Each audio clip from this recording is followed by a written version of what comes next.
আরে ভাই তুই টি শার্টটা কোথা থেকে কিনেছিস রে ভাই? এ তো হেভি টি শার্ট তো রে। কার চয়েস দেখতে হবে তো। কার নাটার? কে নাটার?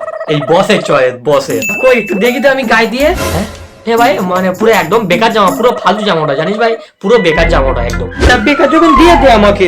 হ্যাঁ তুই কি বাংলা কথা বুঝতে পারছিস নাকি? আমি তো বাংলায় বলছি নাকি, তুই এখন রেখে দে, তোর গায়ে দিতে হবে না, রাগ করে। কেমন লাগছে দেখতে ভাই? একদম পুরো বেকার লাগছে ভাই, তুই রেখে দে ওখানে, তুই রেখে দে, তুই রাখ না ভাই ওখানে। আরে ঠিক আছে শোন শোন, আমি তোর ফ্রেন্ড ঠিক আছে, আমি যদি ফ্রেন্ড হিসেবে তোর কাছে কোনো একটা জিনিস চাই, গিফট গিফট গিফট চাই, তুই আমি কি দিতেই রে বল? হ্যাঁ মানে না, হ্যাঁ ভাই তুই আমি করে কিন্তু ভাই ভালো জন্য তোর বলছো কিন্তু রেখে দে, রাখ আগে ওটা। এই সেম ডায়লগ দিয়ে কিন্তু তুই আমার অনেকগুলো টি শার্ট নিয়ে নিয়েছিলিস, তো শেষবারের মতো বলছি জানি ওটা তুই রাখ, ভালোর জন্যই বলছি। তুই কি জানিস আমার একটা ট্যালেন্ট আছে? কি ট্যালেন্ট ভাই? তুই মনে কর যে তুই এই টি শার্টটা কোনো ভিখারিকে দান করে দিয়েছিস, ঠিক আছে ভাই প্লিজ কিছু মনে করিস না, আমি এখন পালাচ্ছি ঠিক আছে।